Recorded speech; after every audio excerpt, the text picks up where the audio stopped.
Welcome to spectrum IAS academy. Spectrum career guidance programme కింద మనకి ఉద్యోగాలు నోటిఫికేషన్లు ఏమొస్తున్నాయి, వాటి గురించి తెలియజేసి విద్యార్థులని ఎలా గైడ్ చేయాలి అనేటువంటి అంశం మీద స్పెక్ట్రమ్ కెరీర్ గైడెన్స్ అని స్టార్ట్ చేయడం జరిగింది. మేము ఈ ప్రోగ్రామ్ స్టార్ట్ చేసిన వెంటనే వచ్చినటువంటి ఒక ముఖ్యమైనటువంటి notification RRB railway recruitment board వారి ఎన్టీపీసీ అని చెప్పేసి అన్నారు. ఈ ఎన్టీపీసీ కోసం ఎప్పటి నుంచో ఎదురు చూస్తూ ఉన్నారు. అంటే ఎన్టీపీసీ అంటే మనకి నాన్ టెక్నికల్ పాపులర్ కేటగిరీస్ అని అర్థం. చాలామంది ఎన్టీపీసీ అంటే నేషనల్ థర్మల్ పవర్ కార్పొరేషన్స్ అని చెప్పేసి అనుకుంటుంటారు. సహజంగా కూడా ఎన్టీపీసీ నోటిఫికేషన్, ఎన్టీపీసీ నోటిఫికేషన్ విద్యార్థులు గమనించాలి. చాలామందికి కూడా తెలియదు అబ్రివేషన్ కూడా. Non technical popular categories in railway department. So railway department ఈ నోటిఫికేషన్ ఇవ్వటం జరిగింది. చాలా మంచి డిపార్ట్మెంట్, అతిపెద్ద ప్రభుత్వ రంగ సంస్థ. ఇలాంటి డిపార్ట్మెంట్లో ఉద్యోగాన్ని సంపాదించినట్లయితే వాళ్ళ జీవితం అంతా కూడా చాలా అద్భుతంగా సాగిపోవడానికి అవకాశం ఉంటుంది. మంచి వేతనాలు, మంచి సౌకర్యాలు, డిసిప్లైన్డ్ జాబ్స్ మనకి ఈ డిపార్ట్మెంట్లో ప్రారంభం నుంచి నడుస్తూ ఉన్నాయి. 2025లో మనకి 5810 సంఖ్యతో మనకి ఒక నోటిఫికేషన్ వెలువడి. దీనికి పోటీ పరీక్షలకు ఎవరైతే ప్రిపేర్ అవుతున్నారో, అది స్టేట్ సర్వీసెస్ కావచ్చు, సెంట్రల్ సర్వీసెస్ వాళ్ళు కావచ్చు, సో బ్యాంక్స్ ప్రిపేర్ అయ్యేవాళ్ళు కావచ్చు, ఎస్ఎస్సి ప్రిపేర్ అయ్యేవాళ్ళు కావచ్చు, ఏపీపీఎస్సి, టీఎస్పీఎస్సి ఇలాంటి స్టేట్ సర్వీసెస్ ప్రిపేర్ అయ్యేవాళ్ళు కూడా మంచి అడ్వాంటేజ్. ఎందుకు అడ్వాంటేజ్ అని వివరిస్తాను నేను మీకు. బ్యాంక్స్, ఎస్ఎస్సి, సెంట్రల్ గవర్నమెంట్ ఉద్యోగాలు ప్రిపేర్ అయ్యే వాళ్ళకి, ఇటు స్టేట్ సర్వీసెస్ ప్రిపేర్ అయ్యే వాళ్ళకి సంయుక్తంగా అనుకూలంగా ఈ యొక్క నోటిఫికేషన్ ఉంటుంది. 5810 ఉద్యోగాలంటే చాలా ఎక్కువ ఉద్యోగాలుగా మనం గుర్తించాలి. అయితే అభ్యర్థుల యొక్క ఏజ్ లిమిట్ ఎట్లా ఉంది చూసినట్లయితే బిట్వీన్ 18 and 33 ఏజ్ ఇచ్చాడు. ఇక్కడ ఏజ్ లిమిట్ కూడా కొంచెం అందరికీ సుగమనంగానే ఇవ్వటం జరిగింది. 24, 25 అంటే తొందరగా ఏజ్ అయిపోయే అవకాశం ఉంది. ఇక్కడ 18, 33 సంవత్సరాల ఏజ్తో మనకి ఈ యొక్క నోటిఫికేషన్ ఉంది. దీంట్లో ఉన్నటువంటి ఉద్యోగాలు ఏంటి ముందు మనం చూద్దాం. చూసినట్లయితే ticket supervisors, goods trainer managers, accounts assistant cum typist, clerk cum typist, traffic assistant. Number మీకు ఇచ్చాను నేను. మీరు ఇది మనకి 27వ తారీఖు ఈనాడు పేపర్లో కూడా దీని గురించి మనకి చదువు అనేటువంటి పేజీలో వివరణాత్మకంగా రావటం జరిగింది. ఎవరైతే ప్రిపేర్ అవుతున్నారో అభ్యర్థులు ఆ యొక్క కటింగ్ దగ్గర పెట్టుకొని దాన్ని క్షుణ్ణంగా పరిశీలించండి. పోస్టుల సంఖ్యలు 161, 3416, 961, 921, 638, 59 మిస్లేనియస్ ఏదైనా కానీ 5810 ఉద్యోగాలు అనౌన్స్ అయ్యడం జరిగింది. మంచి గుడ్ ఆపర్చునిటీ ఇది. చాలామంది కూడా స్టేట్ నోటిఫికేషన్స్ రావట్లేదు, మనం స్టేట్లో ప్రిపేర్ అవుతూ ఉన్నాం, సెంట్రల్ గవర్నమెంట్ మనకి దగ్గరగా వచ్చి పోతున్నాయి అనేటువంటి కొంచెం దీనిలో ఉంటారు. అలాంటి వాళ్ళు కూడా ఈ నోటిఫికేషన్ చక్కగా వినియోగించుకోవచ్చండి. ఎట్లా స్టేట్ ప్రిపేర్ అయ్యే వాళ్ళకి ఇది ఎలా ఉపయోగపడుతుంది, సెంట్రల్ ప్రిపేర్ అయ్యే వాళ్ళకి ఎలా ఉపయోగపడుతుంది మీకు చెప్తాను. ఈ ఉద్యోగం సంపాదించాలంటే మనకి 2 స్టేజీల్లో ఎగ్జామినేషన్ ఉందండి. Stage 1, stage 2. స్టేజ్ 1 చూసినట్లయితే మనకి ఇక్కడ స్టేజ్ 1 100 ప్రశ్నలు ఉంటాయి. ఈ 100 ప్రశ్నల్లో మనకి 40 క్వశ్చన్స్ అనేవి జనరల్ అవేర్నెస్ మీద ఉంటాయి.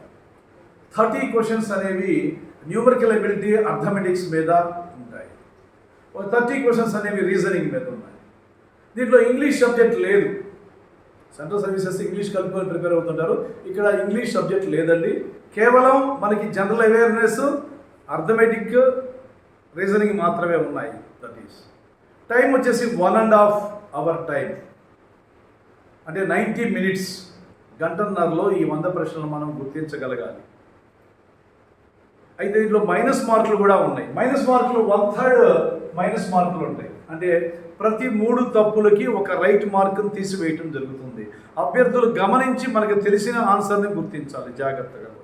తెలియని ఆన్సర్ని వదిలివేయటమే మంచిది నా యొక్క అభిప్రాయం ప్రకారం. అది అన్నీ వదిలివేయకూడదు, తెలియందే వదిలేయాలి. Right, number 1. నెంబర్ 2 ఏంటంటే స్టేజ్ 1లో ఎవరైతే మార్కులు సంపాదిస్తారో ఒక పోస్ట్కి 15 చొప్పున అంటే 1:15 చొప్పున స్టేజ్ 2కి పిలవడం జరుగుతుంది. స్టేజ్ 2 అనేది ఎలా ఉన్నాయంటే స్టేజ్ 1 ఉత్తీర్ణత సాధించిన తర్వాత స్టేజ్ 2లో కూడా ఈ 3 సబ్జెక్టులే ఉన్నాయి. ఇది అడ్వాంటేజ్ బాగా. అంటే జనరల్ అవేర్నెస్, అర్థమెటిక్, రీజనింగ్. అంటే జనరల్ అవేర్నెస్ యొక్క స్థాయిని కొంచెం క్వశ్చన్లు పెంచాడు ఇక్కడ. జనరల్ అవేర్నెస్కి ఇంపార్టెన్స్ ఇస్తూ స్టేజ్ 2లో ఏం చేశాడంటే 50 క్వశ్చన్స్ వచ్చేసి మనకి ఇవ్వడం జరుగుతుంది. 35 వచ్చేసి 35 వచ్చేసి అర్థమెటిక్, 35 రీజనింగ్. ఇది వచ్చేసి 120. Stage 2 120, stage 1 100. స్టేజ్ 2లో మెరిట్ సాధించిన వాళ్ళని ఇక్కడ కొన్ని పోస్టులకి మనకి 8 రెట్లు చొప్పున కంప్యూటర్ బేస్డ్ యాప్ట్యూడ్ టెస్ట్కి పిలవడం జరుగుతుంది. ఆ కంప్యూటర్ బేస్డ్ యాప్ట్యూడ్ టెస్ట్ కూడా అయిపోయిన తర్వాత మనకి సెలెక్షన్ రావడం జరుగుతుంది. దీనికి మనం ఏమి ప్రిపేర్ కావాలి, ఎలా ప్రిపేర్ కావాలి అని చూసినట్లయితే ఎవరైతే పోటీ పరీక్షల్లో గత 2-3 సంవత్సరాల నుంచి ఉన్నారో వాళ్ళు తప్పనిసరిగా కూడా ఈ నోటిఫికేషన్ అటెంప్ట్ చేస్తే తొందరగా ఉద్యోగాన్ని పొందే అవకాశం ఉంటుంది. జనరల్ అవేర్నెస్ అంటే దానికి మనకి తెలుసు, మీకు history, polity, economy, geography, environment, science and technology, culture, current affairs ఇవన్నీ కూడా మనం చదువుతూనే ఉన్నాం అనేక పరీక్షలకి. ఇది మొత్తంగా మనం చదవాలి, అన్ని సబ్జెక్టులు మొత్తంగా జనరల్ అవేర్నెస్ చదవాలి. తర్వాత అర్థమెటిక్కి మనకి ఆర్ఎస్ అగర్వాల తెలుగు అర్థమెటిక్ ఉంది, ఇంగ్లీష్ అర్థమెటిక్ ఉంది. మీడియం మీరు ఏదైనా పెట్టుకోవచ్చు. ఇటు ఆర్ఆర్బి పేపర్లు తెలుగులో కూడా అన్ని భాషల్లో కూడా ఇస్తున్నారు. అర్థమెటిక్లో ఉన్నటువంటి మనకి ఎల్సిఎం, ఎస్సిఎఫ్, time and work, time and distance, percentage, averages, ratio, proportions, simple, compound, ఇంట్రెస్ట్లు, మెన్సురేషన్ ఇలాంటి టాపిక్స్ని బేసిక్స్ దగ్గర నుంచి బాగా నేర్చుకొని ఉంటే మనం ఈజీగా దీనిలో మార్కులు పొందగలుగుతాం. అదే రీజనింగ్ అనేది మనకు తెలుసు, ఆర్ఎస్ అగర్వాల మంచి బుక్, ఇంకా అదనంగా వేరే పబ్లిషర్స్ కూడా ఉన్నారు. అంటే ఇదంతా కూడా ఏంటంటే మనం ప్రాక్టీస్ ఎక్కువ చేయాలి. అర్థమెటిక్, రీజనింగ్ అనేది కేవలం ప్రాక్టీస్ మీద డిపెండ్ అయ్యి ఉంది. జనరల్ అవేర్నెస్ అనేది మనం న్యూస్ పేపర్స్, మ్యాగజైన్స్, నేను చెప్పినటువంటి బేసిక్స్ బుక్స్ అంటే 6వ తరగతి దగ్గర నుంచి 10వ తరగతి వరకు ఉన్నటువంటి సోషల్ స్టడీస్ బుక్స్ ఎవరైతే చదువుతారో వాళ్ళకి బేసిక్స్ ఏర్పడతాయి. ఆ తర్వాత స్టాండర్డ్ బుక్ తెలుగు కావచ్చు, ఇంగ్లీష్ కావచ్చు, జీకే బుక్ తీసుకొని మీరు ఇయర్ బుక్స్ కావచ్చు అధ్యయనం చేస్తే మంచి మార్కులు పొందడానికి అవకాశం ఉంటుంది. సో కాబట్టి ఏంటంటే ఈ ఆర్ఆర్బి పోస్టులు అనేవి చాలా అనుకూలమైనవి. మంచి నోటిఫికేషన్ మన ముందుకు రావడం జరిగింది. నిరుద్యోగుల్లో కొంచెం ఆశలు స్వీకరించడం జరిగింది. ఎవరైతే స్టేట్స్కి, సెంట్రల్కి ప్రిపేర్ అవుతున్నారో సంయుక్తంగా వాళ్ళు ఈ యొక్క ఎగ్జామ్స్ ప్రిపేర్ అయినట్లయితే మనకి పోస్ట్ పొందడానికి అవకాశం ఉందండి. దీన్ని మాత్రం తప్పనిసరిగా మీరు ఫాలో అవ్వండి. సో ఇక్కడ మీరు చూసిన స్టేజ్ 1 ఎగ్జామ్, స్టేజ్ 2 ఎగ్జామ్.